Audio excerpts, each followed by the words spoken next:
stay tuned because for the next 60 minutes, Motorsports Unlimited is on the air. Hi, I'm Jerry Bryant, and these are the lovely ladies of motorsports. And all this hour, we're going to have 60 minutes of action-packed excitement. All kinds of exciting things will happen. And we got the famous Bill Wildt, and we got all kinds of other good stuff that's happening all this hour. Motorsports Unlimited, 60 minutes of non-stop action. So let's go to the studio right now, huh? Thanks, Jerry, and hi, everybody. Welcome to the studio headquarters of Chicagoland's most watched, most talked about Access Television series. I'm Tim Murtaugh, and this is the 515th edition of Motorsports Unlimited. It's mid-December. Bill has finally conceded that the boating season is over, and that means it's time to take care of some boating problems before he stores his boat for the winter. Our regular viewers will recall that we've done several programs about Bill's 19-foot cuddy cabin, including the installation of a V8 engine. During the season, Bill encountered a carburetor tuning problem, but had no time to chase it down. Now, with the boat being put away for the winter, Bill felt it was time to sort it out. Of course, having been in motorsports his entire life, he has friends in every field, including carburetors. So let's join him and the girls at Ram Air Research in Chicago and learn about something called a Quadrajet.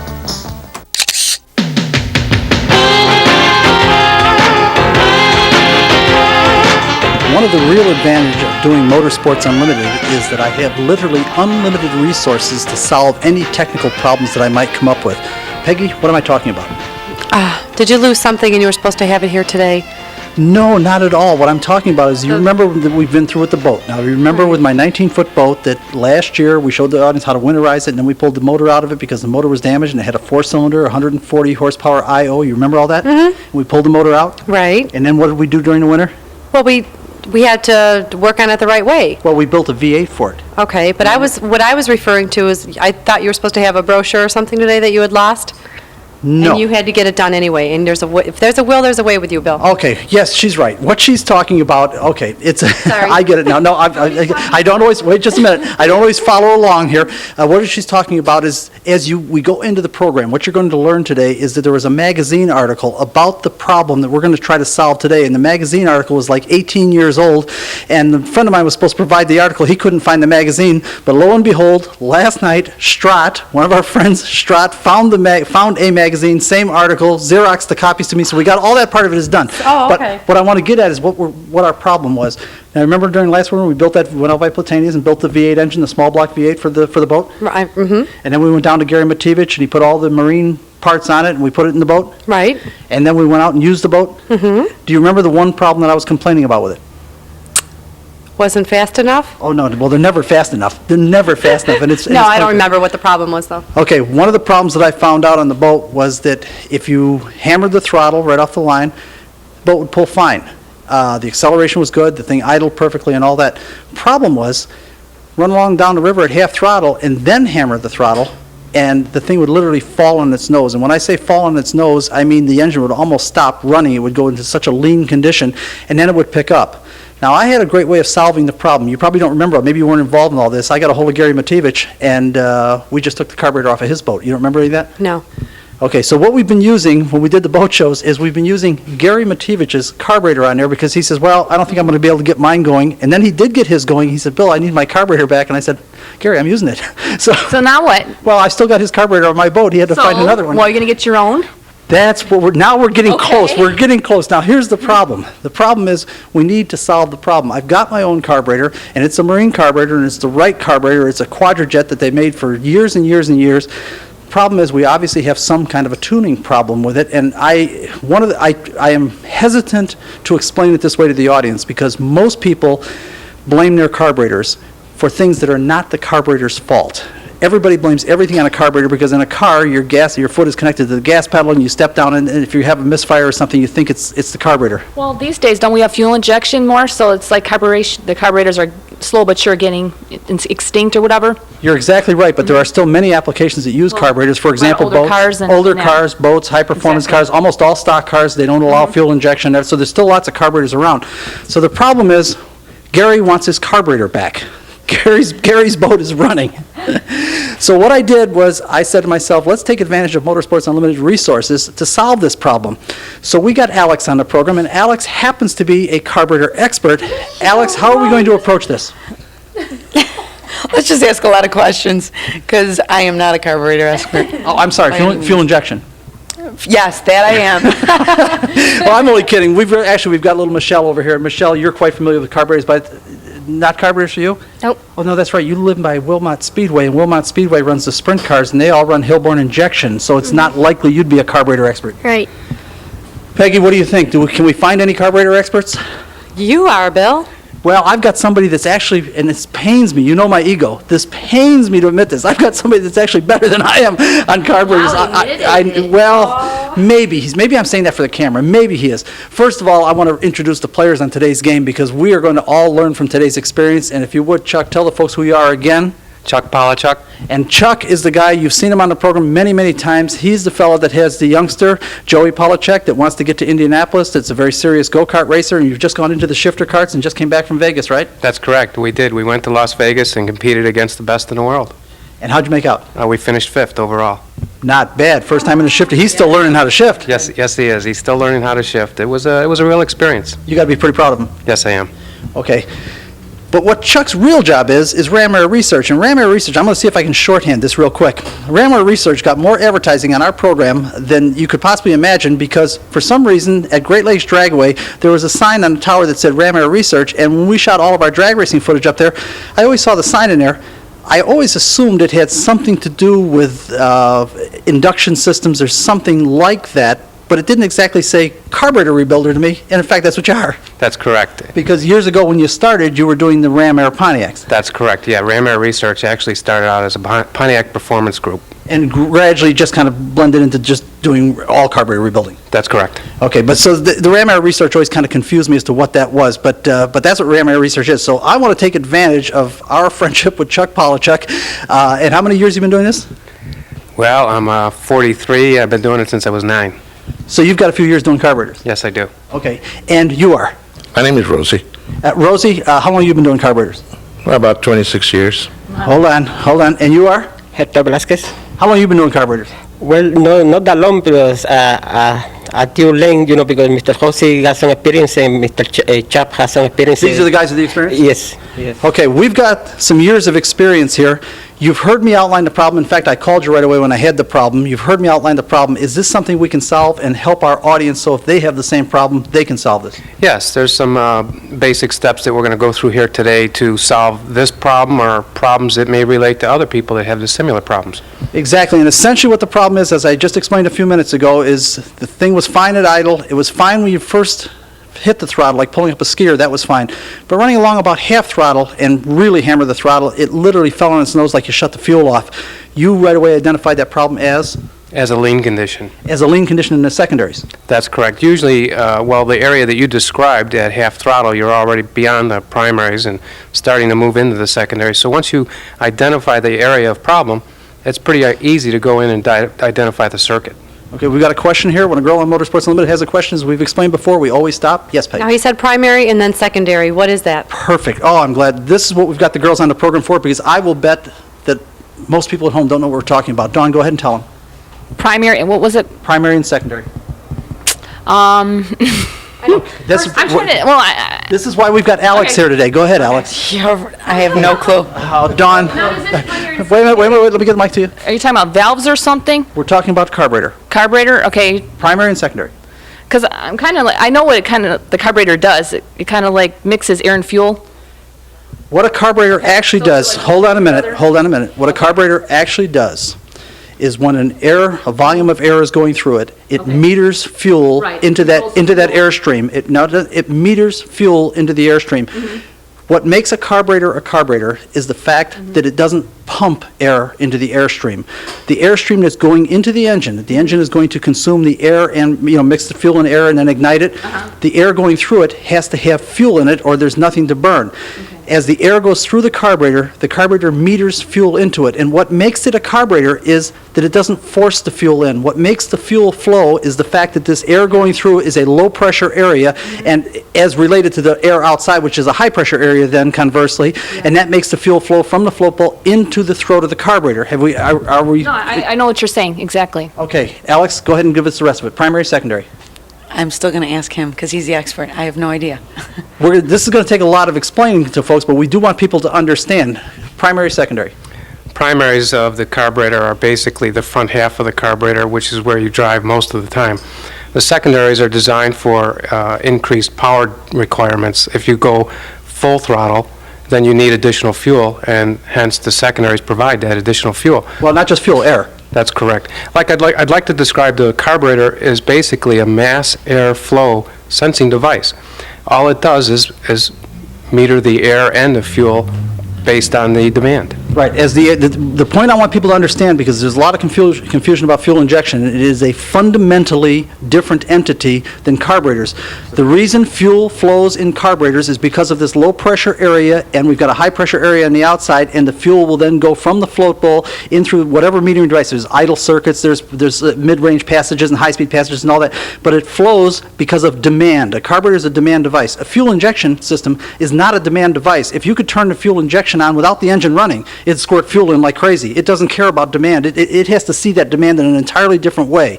But a carburetor does it by sensing the airflow going through it and fuel metering into it. And if I'm not saying it right, Chuck, you're the expert. No, that's pretty correct. The simplest way to describe it is if you ever drank through a straw, a glass of pop or glass of water, when you draw up through the straw, you're creating a low pressure area in your body, and hence the atmospheric pressure is pushing on the liquid in the glass up through the straw. So you're really creating differentials of pressures there, much the same as a carburetor does. You're exactly correct. Now, I want to finish Peggy's question. Dawn, if you could step back just a moment. Don't go too far. I'm trying to reach the gasket behind you that's on the wall. Hold on, folks. Can you reach that for me? Just that silver, the shiny silver one. All right, Peggy, your question, primary and secondary. If you understand the way this principle works, that we're talking about a demand device, the engine needs fuel. If you understand the principle, then you'll understand that at idle and at very low speeds, you don't need a huge volume of air going through. You need a small volume. Now, if you'll take a look at this, I'm going to hold this up for the camera if you would hold that. These two are the primaries. They're much smaller holes. The carburetor, the passages. When the engine is idling and just starting to come off idle up to about half throttle, this is totally closed. The engine doesn't see this at all. It's in the primaries, the primary system. When you floor the throttle, and if the engine needs additional, remember an engine is basically an air pump. The pistons draw in volumes of air and all that, so it uses what you would call cubic feet of air. So if it's using, say, 200 cubic feet of air per minute at idle or part throttle, this can more than adequately supply that number. But at full throttle, maybe it's going to use 700, 800, 900 cubic feet of air per minute. These will not pass 700, 800, 900 cubic feet of air per minute. So the secondary is open. That allows more fuel, more air, and of course the fuel is metered into the air as it goes in. So is that where your problem was? The problem is in the secondaries. Right. In other words, when it ran on the primaries, it was running fine. But as soon as the secondaries would jump open, almost like, How does it know when to do that? Ah, bingo, perfect questions. Chuck, do we get good questions from the girls? Oh, yes. How does it know? That's really the question that I have a problem with my boat, right? It doesn't really know when to dump these wide open, because if these, here's the problem with this thing. Here's the biggest problem with carburetors. Well, there's several problems. One of the biggest problems with a carburetor is, in order for the fuel to flow, and you're going to hate this, I'm going to say it this way so that the public understands it.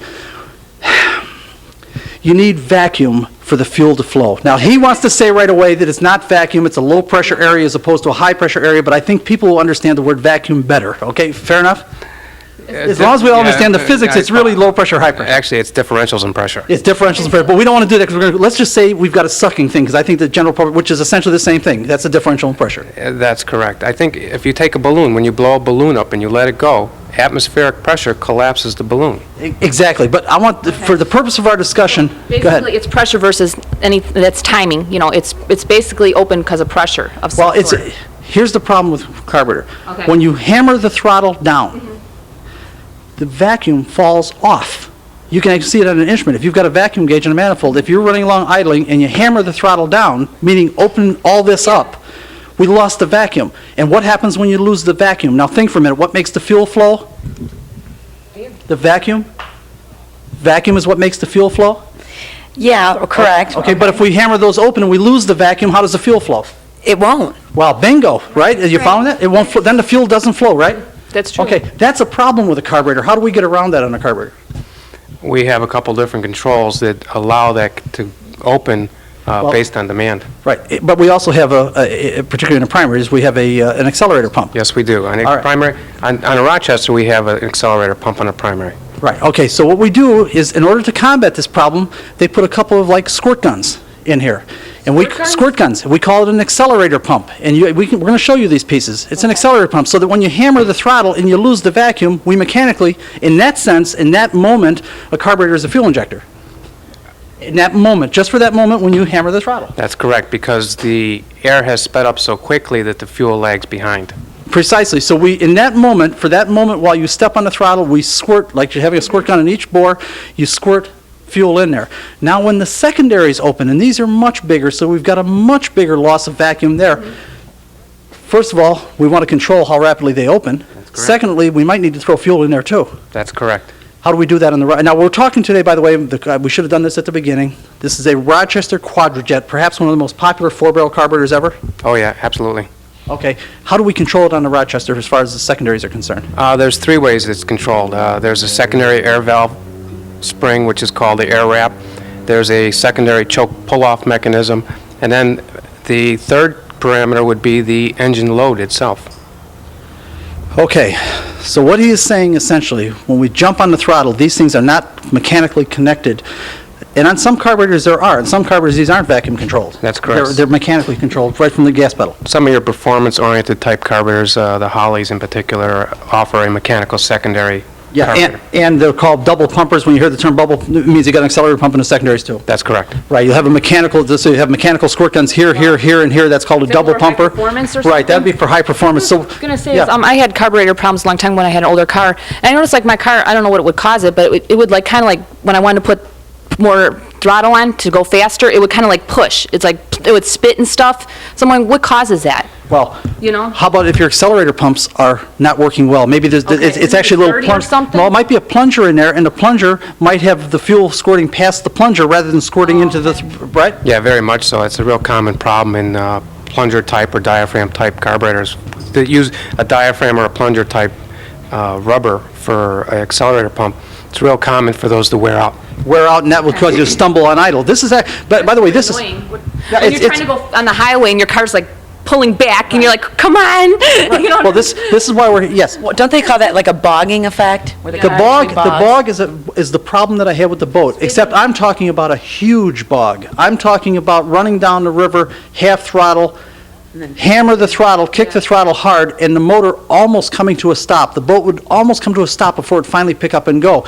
So when I talked to Chuck about it, he says, boy, it sounds like your secondary wrap spring, because these secondaries are not controlled mechanically by your foot the same way the primaries are. These are waiting for these are waiting for a signal from the engine, a vacuum signal from the engine, because when you first hammer it down like that, you lose all that vacuum. This thing waits for the vacuum to come back before it allows the secondaries to start opening, am I right? And one of the things that has a spring in there that kind of controls that. That's correct. Well, actually, there's a couple variables. Okay, and so adjusting those should get rid of that huge bog. That's correct. The magazine article that we were talking about before we went on, the magazine article we were talking about went into this specifically. Now, you told me something before we went on. I don't believe how stupid I am sometimes. How long has it been since they've made a Quadrajet? Well, they still make Quadrajets. Oh, I'm sorry, I thought you said they haven't made them in 8 years or something. Well, they haven't made the mechanical type in the automotive application since 1990. Since 1990. So here I'm thinking, because this is a popular carburetor. Oh, yeah. Yeah, Very I mean, much. made for how many years? Since 1966. So you're talking about at least 15 years. Well, they've been made since 66, so they've been made longer than that. Longer, okay, I'm sorry, longer. So the, goodie. yeah, well, it's, the reason I wanted to talk about this because tons of guys with hot rod street rods and everything run Quadrajets, right? Oh, yeah, very much so. Very common. So this is something I want them to be able to fool with their carburetors. Now, first of all, you have to understand the principle of what happens these days. Now, Peggy, did we answer your question, the primary and secondary? So now you see what it looks like. It has to do with how much air we expose the engine to, and the secondaries are controlled by vacuum, and apparently what's happening on mine is is those secondaries are dumping open real quick, and there's no fuel flowing, there's not enough fuel, and so the motor falls on its nose because it's exposed to all The that. hesitation that you almost have is like it's just a stop. I mean, it's not, doesn't stop, but you lose all the power. It almost stops. I mean, Yeah. it's that bad, it's, you hammer it, and it just, whoa, Exactly. and we can fix that. Yes, we can. Okay, now the question is, now what they've got here is behind us, we've got a car, and they use it for a test mule that they've got adapters and everything to adapt every kind of carburetor to it. And hopefully, now we're under different atmospheric conditions because we did this during the summer on the boat and all that, but I think we can kind of duplicate this, and what we're going to try to show you next is we're going to try to show you the engine behaving in the way that I have suggested, and then we're going to take it apart and try to repair it, fool it. Repair is the wrong word, we're really fine-tuning it. Yes, we are. We're going to try and fine-tune it to your particular vehicle. Yeah, go ahead if you want to say it, because he's telling me you've got 1 minute there. I wanted to say earlier, in reference to her question about her car hesitating on the highway, it's not likely it would be an accelerator pump because you're beyond that circuit already. That's right off idle, yeah. Correct. Your accelerator pump circuit will typically be all gone between 15 and 20 miles an hour. So where would you look for the problem? Main metering. Main metering rods. Okay, we're going to explain those in a minute. We've got to wrap things up here for time. Alex, I bet you didn't think when you got involved with this, you're going to learn all about carburetors. Not at all. Does it make any sense? It completely makes sense, because I had, all of us have vehicles, most of us at least, and when we do experience certain problems, it's nice to know exactly what's happening, so I'm learning a lot today. Thanks. Great. Folks, don't go away, because you are going to find this technically interesting and maybe something you can apply the principles to whatever you have. It is technically interesting, and we're learning, but it's very difficult to visualize the parts and principles involved. Let's try to follow along.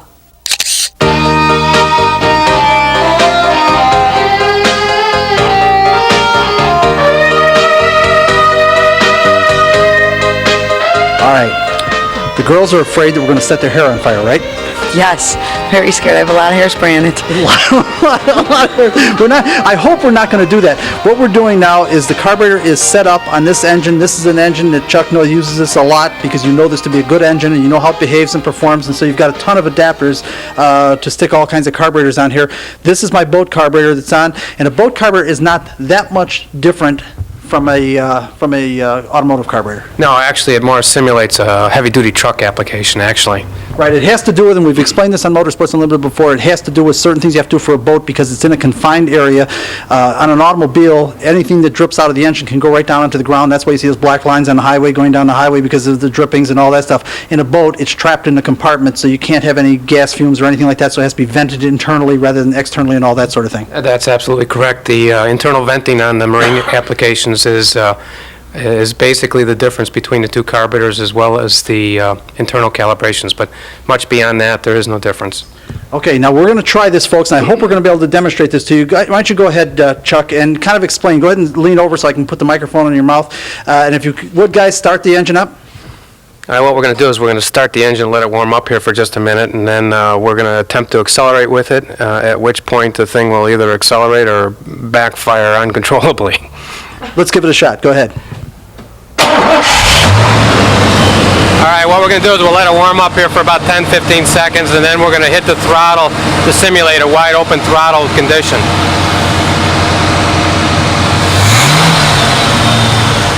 Ready? Here we go.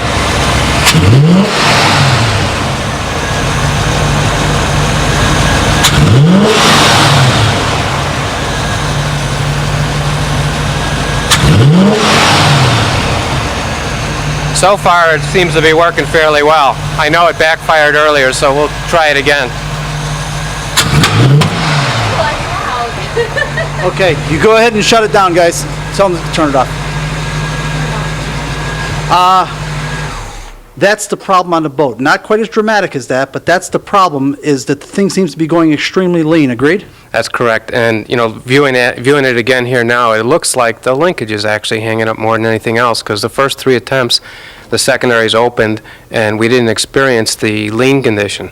What happens is as the secondaries on the bottom open up and the secondaries on the top don't, it calls for all the air, but the fuel doesn't come because the secondary air valve is directly connected to 2 metering rods, which enrich in the secondaries.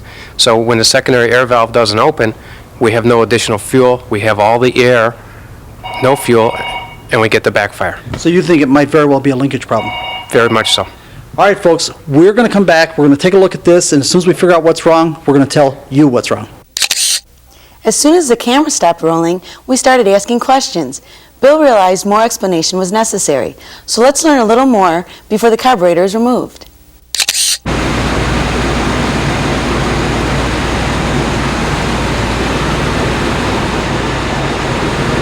Well, before we pull this carburetor off in order to do the work on it, there's a couple of things that were pointed out to me while we were off camera that we probably should explain.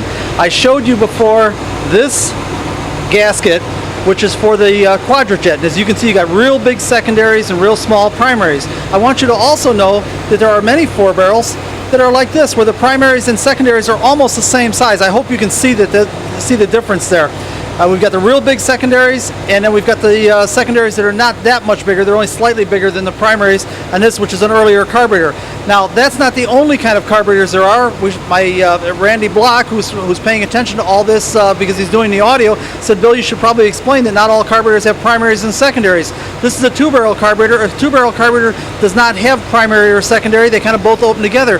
This isn't the only kind of carburetor there is, though, that doesn't have primary and secondary. How about 1-barrel carburetors? Chuck, if you can, come in on this. Try to get it behind something there so you can see it. This is for a 1-barrel carburetor. Obviously, a 1-barrel carburetor is not going to have a primary or secondary. Hold on. So are these basically for non-performance cars that don't need the other two? Exactly. For when people are more concerned about fuel economy and all that, you don't have. In other words, you can't really stick your foot in the carburetor if you don't have very much carburetor. And also, I should also tell you that if you've heard the expression, have you ever heard the expression 3 deuces? Yes, I have, actually. Okay, 3 deuces. This is a deuce. This is 1 2-barrel. If you had 3 of them, which is what this is, and Chuck, can you pan down? This is 3 2-barrels, so there would be 1, 2, 3. That's 3 deuces. That's what 3 deuces means. 3 2-barrel carburetors. Is that understandable? Yeah. Peggy? Understandable. Don? Yep. Okay, so we're all on the same page with this stuff, folks. Chuck wanted to demonstrate one other thing that can be very, very helpful for people that are working on their own cars.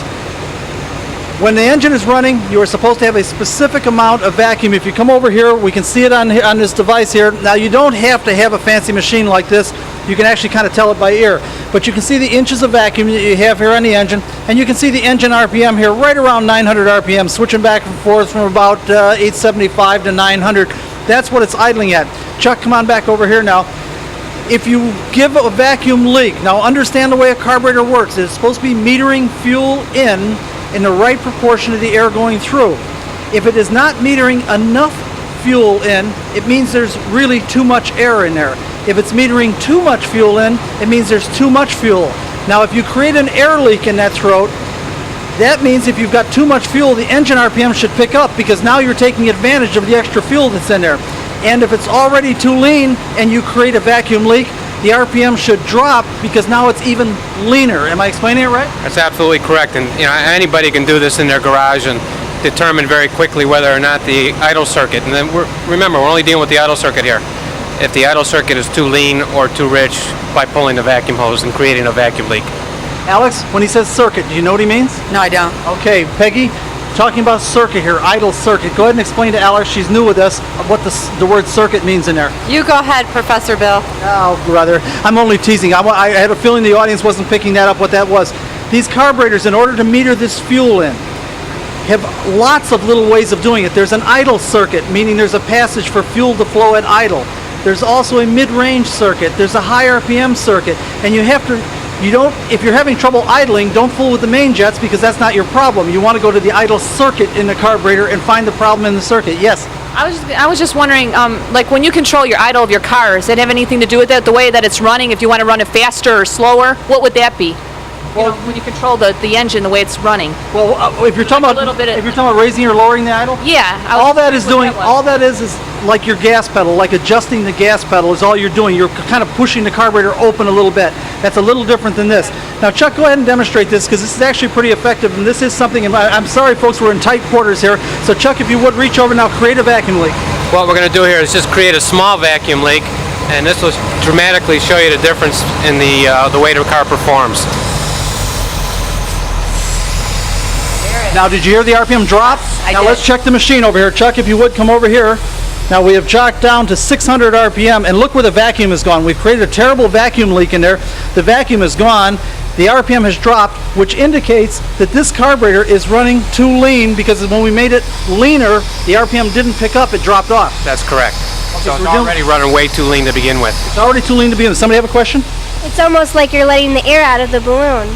Well, a little bit, but what I want you to understand is if we're now allowing more air to go into that airstream, and if there had been too much fuel in there, the RPM would have come up to take advantage of that fuel. But there was too little fuel in there, so when we allowed even more air to come in, the RPM really went down on us because we've made it even leaner. Now, that's something that anybody can check at home.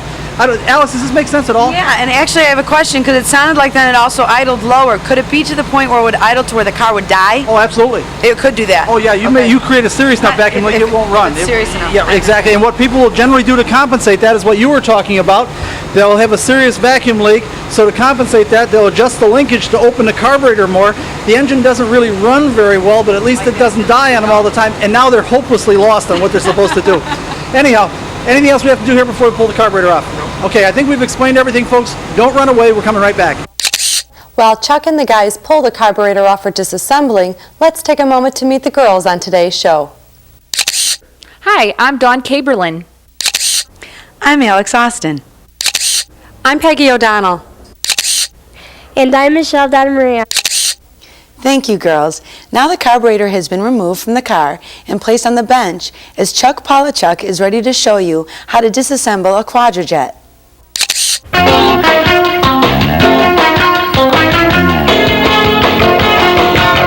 Well, the moment has arrived. We're going to take the Quadrajet apart, and of course we've got an expert here that has done this how many times? At least 2 or 3? Oh, at least. Yeah, at least 2 or 3 times in your life. How do you approach a Quadrajet to disassemble it? Well, basically start at the top and work your way down. Remove all the exterior screws to gain access to the main part of the carburetor. Remove the internal components of the main carburetor, identifying the parts, and then remove the throttle body. Okay, it's not quite that simple, because actually on the Quadrajets I noticed that a couple of the bolts that actually hold the carburetor to the manifold also hold the carburetor together, and they're already out.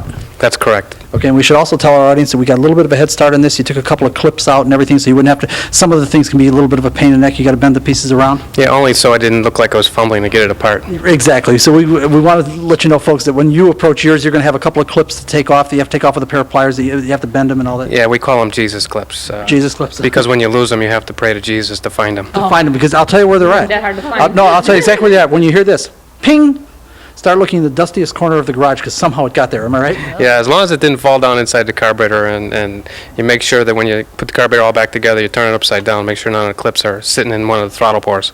Go right ahead. Start pulling it apart. And tell the audience what you're doing. Well, basically, we're just removing the air cleaner stud, and we're going to begin to remove all the exterior screws, remove the accelerator pump lever, and gain access to the main metering. Okay, accelerator pump lever. By the way, girls, remember before I told you there's a squirt gun in there? If you lean back just for a second here, this is a squirt gun that we're talking about. In here is a plunger. We've got one out here. This plunger is in a cylinder, sort of in a cylinder affair in there that has fuel in it. So when you push, when you floor the carburetor, Chuck, can you see that clearly on the camera shot?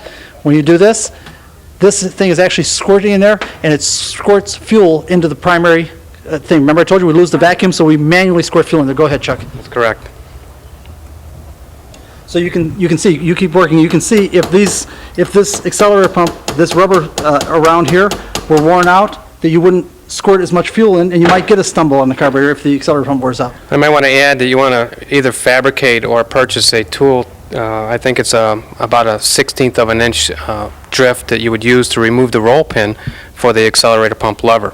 Okay, when he's talking about roll pin, he's talking about it's not held in with a screw or anything. It's a roll pin is a little piece of rolled up metal, very, very tiny in this case. They make big ones that are the size of your fist too, and it's actually tapped in there with a little hammer. So you need to be able to get a drift that size to get it out. Go ahead. That's correct, and if you use too big of a drift and you break off the fulcrum, you're now buying another carburetor. Yeah, exactly. You break this off and you can throw it away. So you have to be very careful with these parts. Go ahead. What does a rebuild carburetor run around? I don't want to say that. Well, let me say it in a different way. Typically, rebuild carburetors will No. I don't want any of that in there. Just keep going. Oh. Okay. What are we doing? Right now, we're removing the secondary metering rods. This is what controls all the fuel delivered to the secondaries. It's a tapered rod with a little bit of junk on it, I might add. Could contribute to part of the problem we had earlier. Look at that. Okay, hold on one second, because let me put this where the camera can actually see it. If you let me have these in my hand, Well, you don't want to like lose this. the dirt there. Okay, I don't want to lose the dirt, but I want to get it in front of the pink costume. Chuck, can you see that with the pink costume? Tell me if you can see the little dirt that's on the end there. Chuck, can you see that? Fairly. Okay, I'll turn it a little bit. Maybe you can see it better there? Okay, you got it? Okay, go right ahead. Go ahead. What is that?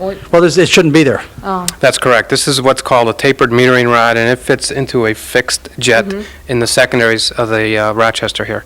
Again, this is the area that we're searching for problems, in the secondaries. Exactly. We're searching the secondaries, and you go ahead and continue. I'll explain a little bit to the audience as we go here. When he's talking about jets, that sounds like a fancy term. Somebody said to you, jet, that sounds real important, right? Right, it does. All it is a hole. That's all a jet is a hole. And they make them, when they make them so you can replace them with different size holes, those little pieces that you can replace with a different size hole in, those are replacement jets.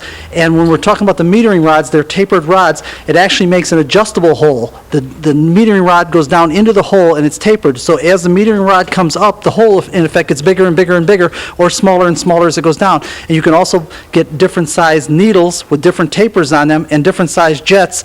So it's just a hole, but it's what the fuel flows through. So it's very important whether it's sized correctly for the application that you have. And if I'm not saying it right, Chuck, you're the expert. That's correct, except you can't get an adjustable jet for the Rochester. I mean, there are aftermarket companies that do make them, but the actual jet in the secondary of a Rochester is a fixed jet. So the only way you can change it is by changing the taper of the needles. That's correct. Okay, Now, go ahead. the primary side, you can change the jets and the rods, so that's a variable there. But on the Rochesters, as they come from the factory, the secondary jet is fixed. Go right ahead, keep going.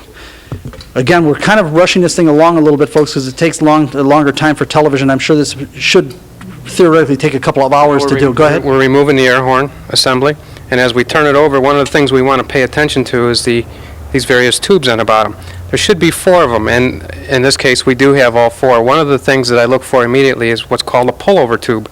These pullover tubes oftentimes fall out, and if you should pull your carburetor apart and find these tubes laying in the carburetor, what you want to do is take them out, put a little Loctite on them, and then tap them back in place very gingerly. Okay, and what else do you look for on the air horn? I typically look to see for if there's any binding going on. There's a spring in here for, I don't know whether you can see that or not, but there's a Just hold it in the same position, and Chuck, we're talking about right down here by my thumb, and this, you can see that there's a little hair spring in there, and it's what makes these things flop back, and it's also what creates the resistance for them opening. So the problem that I have of having a big bog with the secondary opens, it might be that the spring is too weak and it snaps open too quickly. or too tight. Or too tight, but that would give you a rich condition. No, actually, if it's too tight, it would give you a lean condition, because when the spring is tighter, it holds the plates closed longer. Right, which would So when richen it. No, because you're not... You're holding the air out. Right. Let me just very quickly show you how this metering rod works, and maybe you'll have a better idea of what actually happens. This rod is fixed on an eccentric. So as the secondaries open, this eccentric comes up and lifts these rods to enrich in the mixture. So in other words, they're controlled in effect by the flaps popping open. That's correct. That's exactly how they're controlled. If the flaps don't open, there's no fuel. Ah, okay, but there's also no additional air going in. Oh, yes, there is. What is the air? Well, you'll get some air because you've got leakage by the plates. I wouldn't think enough to cause that huge bog that I've got. Well, what happens is the secondaries, the throttle plates in the secondary actually open, and they're looking for this to open in the same manner. Okay, so But when these don't open, now all of a sudden we've got this big gulp of air sitting there with no additional fuel, and hence, boom, we get the backfire. Yes. Are you learning something right now? Oh, absolutely. looks like he is. I'm going to tell you something right now. That's one of the advantages of doing Motorsports Unlimited is I have access to some of the best experts in the field. So you bet. Sure, I've done carburetors and taken carburetors apart and put together. Yeah. This guy's done thousands He's of saying them. in detail here. And he's done thousands. Yeah. Go ahead. What we're going to try and show to the camera here is the fact that we're going to show the effects of the eccentric. If you can see this rod here, I don't know if you can pick up on that or not, but as I begin to open the plates, that rod's going to raise. Up, down. Okay, hold on one second. Let me get this. Peggy, step forward here like this. Hold it in front of hers. The camera is going to be all confused with the background. Just like this out here. Now, Chuck. You want me to push on Yeah, it? I want it in front of you so that you're the background. No, go ahead, want go me ahead, to push Chuck. on it? Chuck, go ahead and operate it. I want the audience to see it. And Chuck, you have to tell me, is that a better shot? Does that work better? Okay, can you see it? Can you see the eccentric he's talking about? Okay, good. I just want to make sure that the audience was clear about that. Go ahead. That's what I was doing. What? Pushing on it, what he did. I could have done it. Okay, well, because you've explained it. I might add too, this eccentric is plastic, and quite often it breaks. the air valve may open, but if the eccentric is broken, the secondary metering rods No won't additional rise. fuel. That's correct. Okay, continue. Continue. Does this, Alex, more to it than you probably ever thought, right? Oh, yeah, very intricate. Michelle, what do you think? A lot. There are a lot of pieces in a carburetor. There really It are. just amazes me how much details there really are in parts that you would never even think. Just getting in your car and driving it. I'm telling you, I've said it for years. The public is so accustomed to automobiles being like living room furniture that they take for granted some marvelous technology. Those of us that really understand and are really involved in cars, I'm amazed that they're as reliable and trouble-free as they are. Yeah, very much so. We're talking hundreds of thousands of parts. Yes, well, I don't know about that many Yeah. parts, but we've got quite a few moving parts. Yeah, I'm not just about carburetors. I'm talking about, thing. windshield wiper motors and Oh, yeah, of switches. I mean, you're talking hundreds of thousands of parts, and really, they're remarkably trouble-free. We just take them for granted. That's for sure. The other thing we're looking at here is, quite typically in a Rochester, the air horn has a tendency to warp over time. As the air horn warps, it lifts in the center, creating a vacuum leak to the primary main metering again. So what we do there is we just take a straight edge ruler, lay it across the top, across the front, and then we look for an air gap. And we've got some.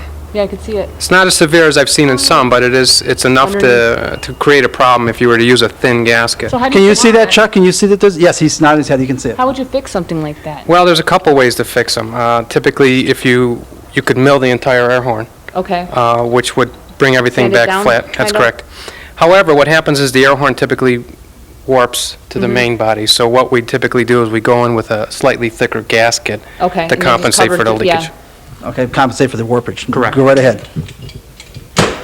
Now we've exposed what's called the main body, and as you see here, there's a gasket covering the float bowl as well as the metering rods. This is also called our power piston.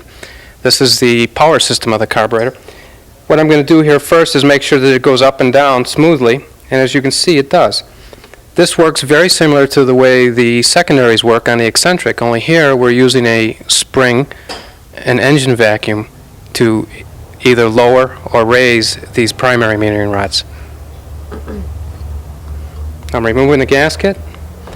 Now there's a trick to getting the power piston out of this carburetor. A lot of times we've seen carburetors that have been manhandled where somebody's taken a pair of pliers and just grabbed a hold of it. It's not the way to do it.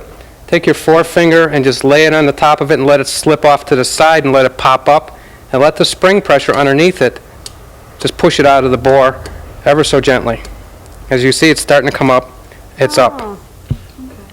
Don't go in there and grab them with pliers, whatever you do, They're guys. real These, delicate they're pieces, extremely delicate, yeah. and boy, is it easy to get an air leak and they won't work right. Seems like the easy way to do it, but then doing it the correct way is the right way to do it. Well, Absolutely. you won't damage anything doing it this Right. way, so you can be pretty well assured, and when you put it back together, it'll go back together without any damage to it. It's just a phenolic ring that fits into a bore, and then there's a spring, which is called the power piston spring, located directly below it. We'd get them in here too without the spring. The spring is Like a pen spring. exactly. We've gotten them in here with pen springs in them, but this is actually a very calibrated part of the carburetor. This is called the power piston spring, and this spring comes in different spring pressures. Some have light spring pressures, some have heavy spring pressures, and the spring pressure determines at what point the power piston or power circuit comes into play. So it's really controlling the primary fuel system. Yes, it is. Under load. Under load. Under load. Go right ahead. The next thing we look for here is we're looking at a very small wound spring that goes around the metering rods here. And you'll see when I push the metering rod in how it pops back out. And what that spring's function is, it's to keep the rods from vibrating in the jet. Because if the rods were to continually vibrate in the jet, they would ultimately wear themselves through and just wear out. And in addition to wearing out, changing your fuel metering the Absolutely. whole time it's doing it and totally confusing you why the engine doesn't run well. Wow, that little Yes. piece can do all that? That little tiny spring that you can't even really Yeah, I see, see. the little tiny spring that Can't holds believe them against the little holes in the jets, that holds them against them, keeps them from rattling, keeps those holes from getting bigger, and this one getting smaller. Go ahead. Yes, yes. Just to step back for a second, you had said that when they made the comment about the pen spring, and you have found that in there, will that temporarily work in order to have the carburetor to continue to work until we get somebody like you to work on it? Might make it better, might make it worse. Absolutely. Oftentimes, a pen spring is much stronger than what we're dealing with here, and so what it does is it holds the power piston in an up position, creating a enriching mixture. Yes, it'll drive, but it'll run extremely rich until you get somewhere where they can fix it properly. Okay, we better continue on because we got a lot more to cover, folks. And I hate to be hurrying Chuck along like this because these are. Take off to put a pen spring in. I mean, for someone like me, I wouldn't know what the heck I'm doing. Well, you'd have broken something long before you got to this. Go ahead. Well, the idea is not to lose the spring now that you're looking at this show. Okay, go ahead. This is a fuel filler. It basically takes up space in the float bowl, so as fuel enters the carburetor, it doesn't spew all over the top of it. It's kind of an umbrella to the Like a float baffle. bowl. Yeah, more of an umbrella. Go ahead. Now we've gained access to the float mechanism and the float pin. What we're doing now is we're removing the float, and I'm inspecting the float immediately to determine whether or not the needle and seat assembly is installed correctly, and I can see here that the needle and seat assembly is not installed correctly. Is that what that's? Okay, what's wrong? Well, it's got the pull clip on it, which is what it should have, but typically, Looks like it's broke off. no, it's not broken off. What it is somebody had inserted it through a hole in the back of the float, and in reality, it goes to the front of the float. Oh, and it makes a difference, huh? Well, it's not that. I can tell you what happens if you don't have that clip in there because I've had that problem before. And it's something, this little tiny clip, and if you would, Chuck, swing it over here in front of the girls. Look how tiny Put it in that front of the is. girls. Look at By the that. pink costumes. Chuck, can you see that? One or the And other. Chuck, you'll have to tell me if you can see it. You're nodding, he's shaking his head, he can't see it. How about down here by the pink, and we're talking about the little tiny spring that. right on top. Can you see it now? Yes, he's nodding his head, you can see it. Like an earring or something. Exactly, a tiny little spring. Now, let me tell you what happens if that's not in there. This is the needle and seat. That's what allows fuel to come into the carburetor. Remember we told you before about how a carburetor works? You've got to have a fuel level in this bowl. That's called the float bowl. You have to have a fuel level in there that's just below the passages that go into the throat so that no fuel flows when the engine isn't running. And when you turn the key and the pistons start going up and down and creates a vacuum or low pressure area in here, then the fuel flows because the fuel is slightly below that level. This is what controls the float, controls how much fuel is in that float bowl.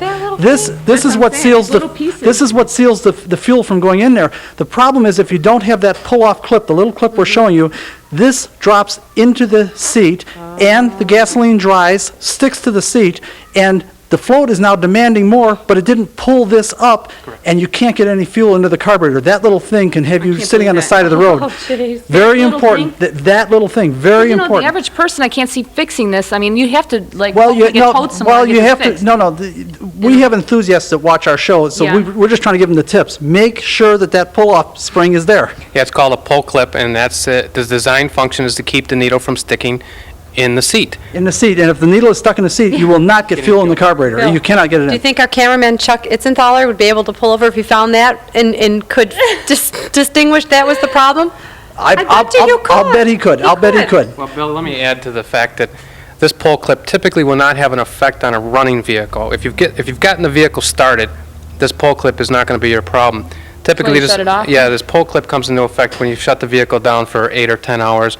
Right, I was going to say, wait just a minute, because I had one with a new carburetor on it, and shut it down, went back a week later to use it, and it was stuck in there, and we pulled the top of the carburetor, found the clip was missing. As soon as we pulled that up, the fuel flowed again. That's just 1 week of sitting without use, just 1 week, and we couldn't get the engine to run, and couldn't get fuel in it. We better hurry up and move ahead there, though, because we're running out of time rapidly on the program. So, and then we're just going to very quickly inspect the float to make sure there's no holes in it, and we'll actually weigh the float on a little envelope scale to verify that it's not saturated with fuel. Again, the important thing here is, and I want the audience to understand, and Alex, you look like you're taking this all in, that's great. What this is exactly what you have in your toilet at home. What? Yes, this is the float. When the float that goes in, and it works exactly the same way. It's just miniature. When this drops down, it allows fuel to come in. When the one in your bathroom drops down, it lets water come in. As the water fills up, it drives the float up, and the float closes off the water. This is exactly the same thing. It works exactly the same way, and what it does is it maintains the right level of fuel in the float bowl, just like at home. That's the right level of water in the tank on your toilet. It's exactly the same principle. Go ahead. Yeah, if you carry just one step further, the ball cock in the toilet would be similar to the needle and seat assembly in a carburetor. That's what lets the water in. The ball cock assembly in the toilet is what lets the water in. This is what lets the gasoline in. Exactly the same principle. The pieces just look different. Well, sometimes when in the toilet tank, when that little piece gets slipped off of the hook, it doesn't flush. Well, that's exactly So right. that's it, okay. Exactly. Or if the Okay. toilet is running, it would indicate a needle that's leaking. This is leaking. If the fuel just kept coming in, it won't Yeah. maintain the right level. Go ahead, because Okay. again, we're running out of time. Well, we've now exposed the interior part of the carburetor. We have an accelerator pump return spring that we'll remove. There's also a ball check. There's our adjustable or replacement jets. Okay, hold on right there. I want the audience to see that. And girls, just so you know, we talked before about jets, and Alex, I know you thought that was something real complicated. I'm going to pull this forward. Chuck, if you can show this to the audience. Tell me if you can see they're brass and they're right in Yes, I can. there. Can you see them, Chuck? Okay, he's got them. Now, those are the jets. In the case of the primaries, they're changeables. And all we say changeable, the hole that's right in the center, it's the size of the hole that's important. That determines how much fuel flows. Okay? Go right ahead. What we're going to do now is remove the jet, and so we can get a better handle on what it looks like. And we're also, when we remove it, there's a size stamped in it. It's hard to read, but it looks like it says 60, 69. Don't look at me. I'd need more than my glasses. I'd need a magnifying glass for it. Maybe you can check it out, Peggy. Can you read what it says? 68. 68. Okay. That tells you what size primary jet that you have in there. Go ahead. That tells us and that relates to a decimal. 68 relates to a 68 thousandths diameter. Barriers Yes, they do. for carburetor? Yeah, Yes. they'll go up or down depending on the calibration. There's also a number here on the rod that says 41. So we have a 68 jet with a 41 rod. Again, that's a calibration factor. Now remember, they work in conjunction with each other. And Peggy, if you'd hold the microphone so I can explain, you've got the jet hole right here, and you've got the metering rod that drops into it. The metering rod is tapered. So when the metering rod is all the way down, the hole is significantly smaller. As the metering rod comes up, the hole gets bigger and bigger and bigger, obviously because the rod is smaller and smaller, covering up less of the hole. Does that make sense? So if you had a bigger hole or a smaller hole, it's going to change the metering of the fuel. And if you've got a different taper needle, it's going to change the metering of the fuel throughout the course of its pull going up and down. Alex, I see you looking quizzically. Did you get any of this? Yes, I got it all. Okay. Did you know all that was going on in your car? No. No. Most people don't. You're shaking your head too? It's just like Peggy said, when I get in my car, I just get in and go. You don't even think about all these tiny little details in your car. People take it totally for In my granted. situation, I've had so many car problems that I've kind of learned the basics of carburetors. Nothing like this, but I kind of have an idea what he's talking about. There's an awful lot to it, and it's all important. Go ahead. I've just removed the needle seat assembly. This is what the seat fits into, and there's a variety of needles and seat assemblies that are available.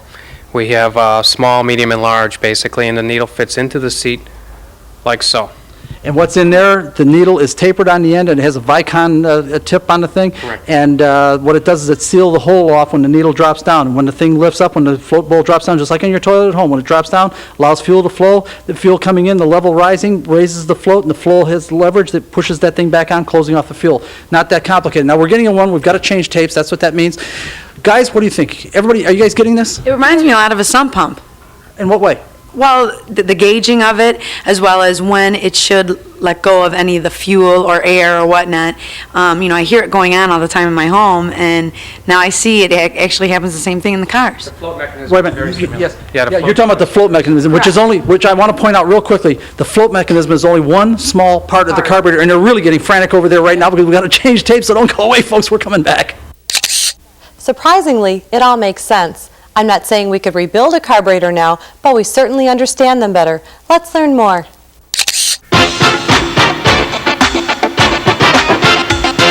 I can't believe this. We wanted to get this all done in one program, but this guy knows his carburetors, and I am not about to let him stop talking when we can get so much information for our audience. So we're going to end up making a two-part show out of this. It won't probably follow directly next week. Maybe not. Probably not.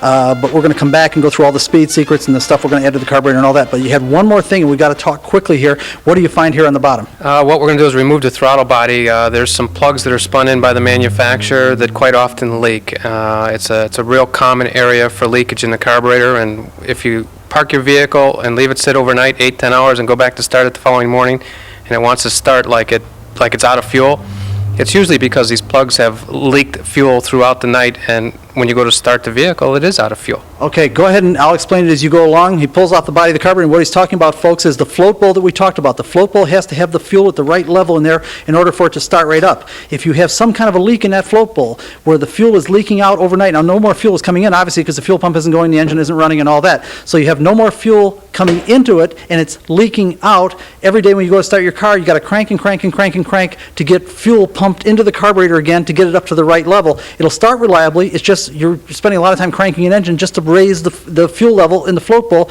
because it's leaking out overnight. Did I say it right? That's correct. It's Okay. like starting it like you're out of gas each time. Exactly. So go ahead and show the audience where we're talking. We're talking about, first of all, we're talking about these plugs, right? Yeah, but before I get to that, the first thing you do is when you remove the throttle body and turn it over, look in this cavity right here.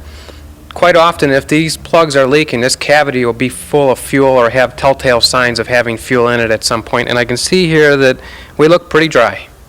Okay, and these are show the plugs because, again, we're out of time here. And, folks, we're going to have to come back and do this because I am not going to let this guy get away without getting all the wisdom that he's got up there.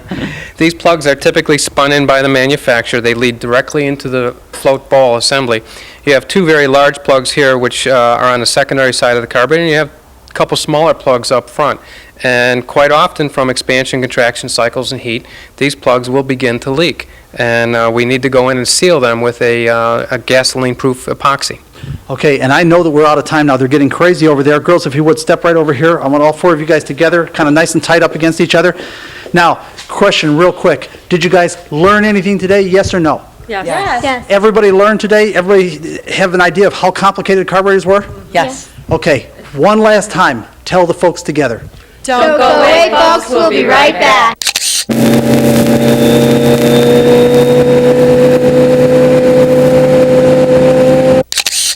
You have to have the mechanical parts right in order to really enjoy the toys. We'll pick up on the Quadrajet rebuilding another time because right now we're out of time, with only enough left to acknowledge the fine work of our award-winning production team, including Chuck Itzenthaler, Randy R. Block, John Platania, and Tom McGrady.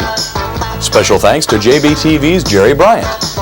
Music is created for us by Fireside Recording Studio in Westchester, Illinois, and by independent artists Roger Pauley and Jerry Herbert.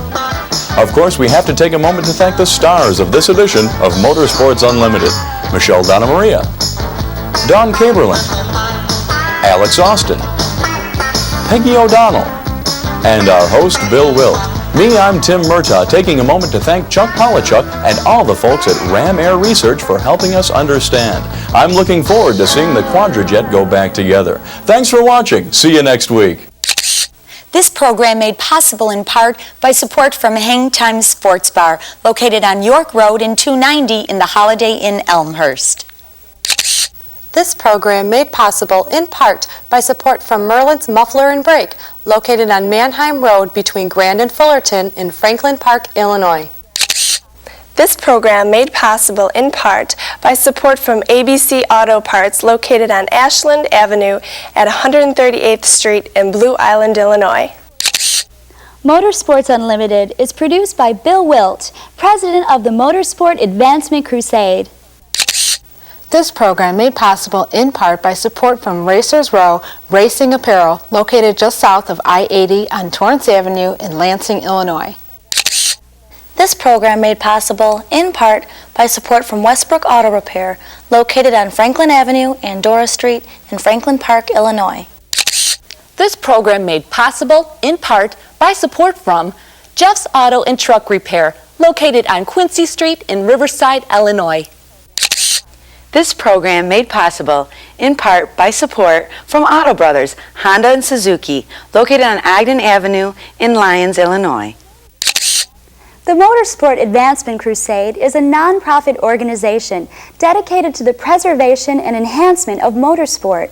We are entirely funded by voluntary contributions. For more information, write Motorsport. Oh, you can write the whole thing, Motorsport Advancement Crusade, if you like. But mail gets to us just fine, addressed Motorsport, P.O. Box 66242, Chicago, Illinois, 60666, or just call area code 312-478-4224. We enjoy hearing from our audience and encourage you to call or write. Next week we're going to Book Racing in Frankfort, Illinois for a new motor for Bill's boat. We're also going to show you a great dragster, sponsored by Buddy Guide. That's right, folks. Dragsters and engine building, all next week on Motorsports Unlimited. So that's it, another edition of Motorsports Unlimited and the lovely ladies of motorsports.